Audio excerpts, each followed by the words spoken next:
Fresh drone sightings have been reported over Aalborg Airport in Denmark, according to Danish police and local media. The airspace was again shut because of the suspected drone activity, forcing one plane to return to Amsterdam and the cancellation of another flight from Copenhagen. It's the second night in a row that Aalborg's airspace has been closed. Now, the Danish Prime Minister says authorities have now raised the alert level. Denmark has in recent days been subjected to hybrid attacks. Drones have been seen in several places, at critical infrastructure, military and civilian. These are attacks that we must expect. There may be more of them. And these attacks have shown vulnerabilities. They are intended to create insecurity and division. These are attacks that should shake us as people and as society. I'm joined now by DW correspondent Teri Schultz in Copenhagen. Teri, how is Denmark responding to these incidents? Well, I think it's a mix of both alarm and attempts to reassure the public. You saw the Prime Minister there, Mette Frederiksen, come out and tell the public last night that Denmark is not at war in a traditional sense, but it is now in a hybrid war. You had a late-night press conference last night with the head of the National Police and the National Intelligence telling the public, again, we are doing everything we can to make sure that you are safe. There's been no attribution yet. That's a key question for a lot of people. But the head of the National Police said last night it does bear all the hallmarks of attacks by Russia. So they're not going so far as to say Russia is responsible, but there are certainly suspicions. At the same time, you had headlines this morning from the head of the Danish Port Authority saying, look, 70% of the imports to this country come by sea and we are not ready. I just had a conversation with a woman at my hotel and she said this is all anyone's talking about and we're scared. So certainly the perpetrators of the attacks are achieving their aims. Teri, Denmark is asking for help from its NATO and EU allies, and there will be an EU meeting today. What can we expect there? That's right. You've heard leaders both on the NATO and EU side, many of which are the same, reassuring Denmark that they will do everything possible, everything Denmark wants to help back up, because all of them know that now it could be them next. And that's why, yes, there's been this urgently arranged meeting at the EU level by the Defense Commissioner Kubilius to talk about how to reinforce drone defenses. There's been talk for years, requests for years from the Baltic states and Poland for more drone defenses, what they call a drone wall. Let's set up our own system to counter this kind of attacks. And, you know, that's been very slow in coming. So certainly now people are awake to the problem. And this is why there will be this EU meeting. And it's certainly under constant discussion also at NATO headquarters. DW's Teri Schultz in Copenhagen. Thanks so much. Right, I can now bring in a counter-drone expert, Oleg Vornik. He's the CEO of Drone Shield, a company specialised in AI-based electronic warfare solutions to defend against unmanned aerial systems. The company has provided services and training for EU's police forces. Oleg, a great time to be speaking to you. You would have heard Denmark and other EU countries will hold talks on how to build a wall of anti-drone defences in the face of tensions with Moscow. What does an anti-drone wall look like? And in the context of this discussion, how quickly can one be built? Thank you for having me on the program. I think you have to look at two layers of the solution. One is along the actual border, and that is especially valuable against larger drones like what we have seen cross the border into Poland just recently. But also if you look at Operation Spiderweb that Ukraine has conducted in Russia and similarly Operation Rising Lion with Israelis in Iran, it's equally important to have counter-drone systems across important facilities, because in terms of the tactics, you can always drive up a van full of drones to a fence line of an important facility like a military base, an airfield, an airport, and then conduct attacks from that fence line. In terms of how long it will take, a lot of it comes down to the end users being ready to deploy. So the technology exists today. A lot of it is just getting the budgets and actually having the desire to go ahead.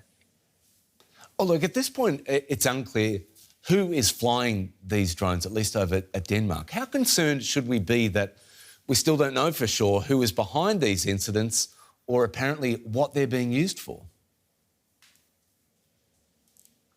Well, I think the nature of drone attacks is it's very unusual to find out who it is unless the party on the other side actually declares, because of the whole anonymity. And if you do not have a dedicated counter-drone system, you cannot find out usually where the drones took off from and potential location of the pilot. So it's very, very difficult to prosecute on that situation. So I completely understand the reports which say that it can well have originated from Russia.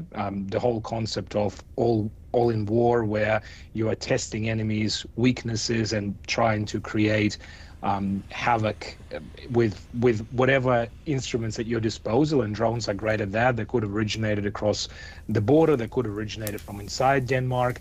And again, the solution is to have comprehensive system of counter-drone products across facilities and across the fence line, because otherwise you will simply not know. You need to have that analytics. And traditional systems designed for things like ground-based intruders or even surveillance for airplanes cannot handle well small drones, because the physics of it is so different, right? So if you have small objects flying relatively slow, close to the ground, next to ground clutter, the more traditional ground-based air defense systems cannot handle it. So you need specialist equipment.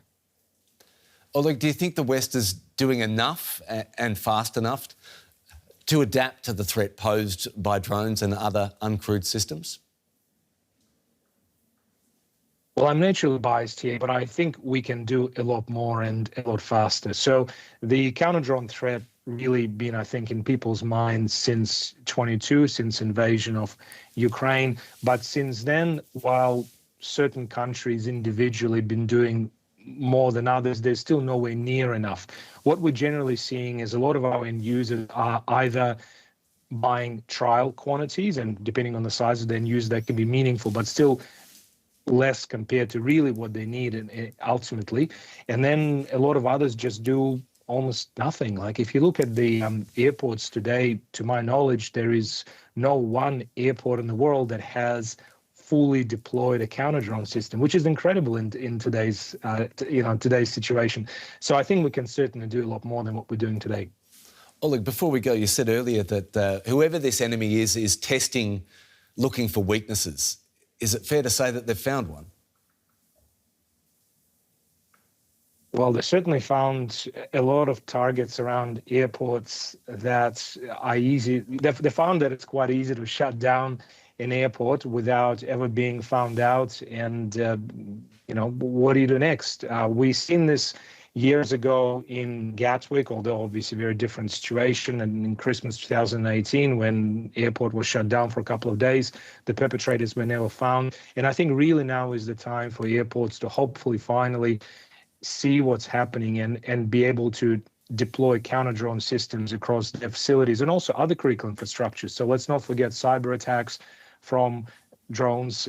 So think about energy infrastructure. Norway, for example, had a number of incidents recently. So I think all of that hopefully should galvanize deployment of counter-drone systems across key facilities in Europe. A busy man, counter-drone expert Oleg Vornik. Thanks so much for your time. I appreciate it.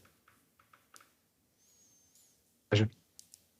Now, Denmark says it is working with NATO to step up security of critical infrastructure sites following this week's drone disruptions. While Moscow has denied any involvement, Danish authorities are treating Russia as the main suspect. But even before these recent incidents, Copenhagen began to reverse a decade of defence spending cuts, taking Russia's invasion of Ukraine as a warning signal.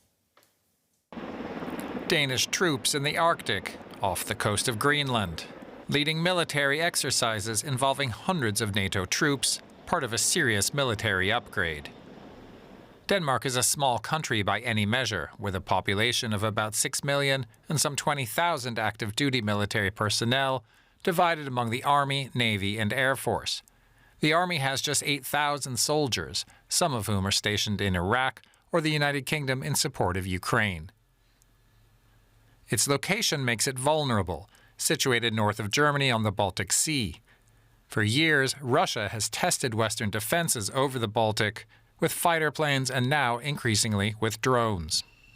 Since Russia invaded Ukraine, Denmark has announced a massive increase in its military spending, with an initial 10-year plan worth nearly 20 billion euros.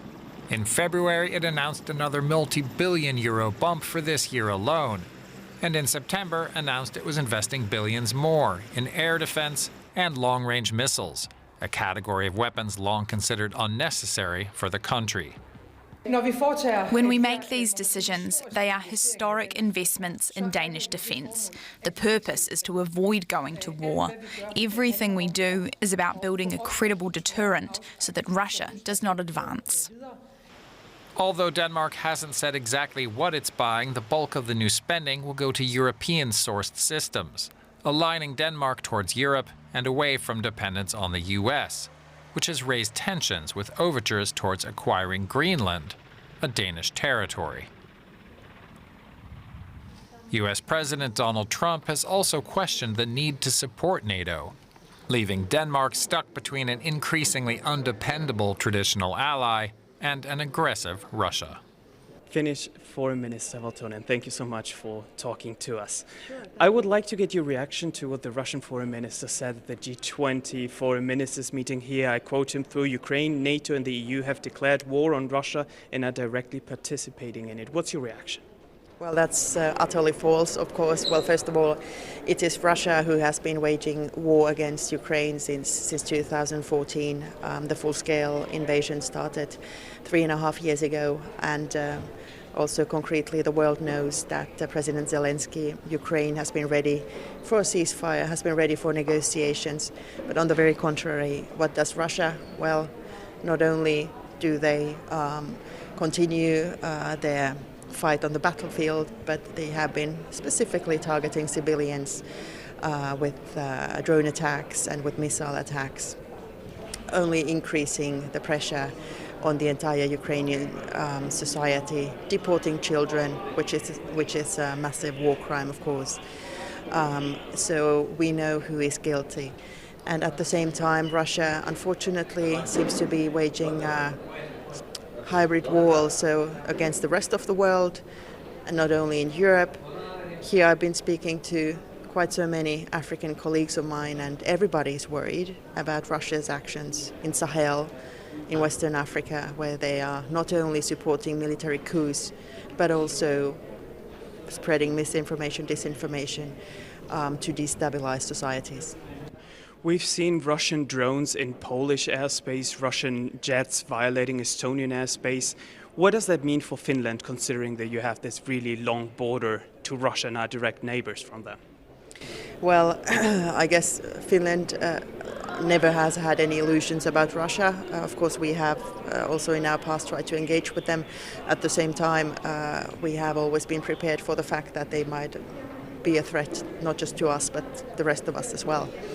So Finland has always invested very heavily in defense and deterrence. What we do see now is that Russia not only has the capability but also the will to threaten basically every country in the world who is dedicated to offering democracy and freedom to their people. So now is really the time that the freedom-loving world sticks together and makes everything necessary for sustainable peace in Ukraine, but also for containing Russia's aggression. Ahead of this high-level week, you said international relations must be built on rules, not on brute force. We had Ukrainian President Zelensky addressing the UN General Assembly saying that not only allies are important, but also weapons. Do you agree with that, as he criticized weak international organizations of not being able to end not only this war, but several conflicts around the world? Unfortunately, dealing with an imperialist power like Russia, diplomacy hardly helps.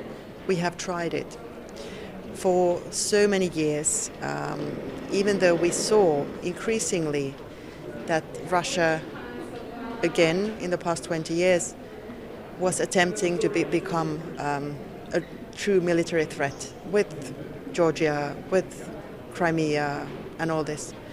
Still, we in the West, we always gave the hand to Ukraine, to Russia, and said, "Let's sit down, let's try diplomacy." Nothing worked. They just kept on advancing. Unfortunately, it seems to be the case that Russia only understands military power, and of course, also looking at their economy, they won't be able to sustain this war machine for too long. Unfortunately, still for the time being, and the Russian population is deprived of all their freedoms, so they can't even vote against, right? So the economy is not going to collapse tomorrow, but of course, in the medium term already, and especially in the long term, that will be a massive problem to Russia. But anyway, diplomacy is good, but at the same time, we need to have credible deterrence and defense, so that we can basically force Russia to negotiate and engage in diplomacy. Finnish Foreign Minister Elina Valtonen, thank you so much for talking to us. Thank you so much. Thank you.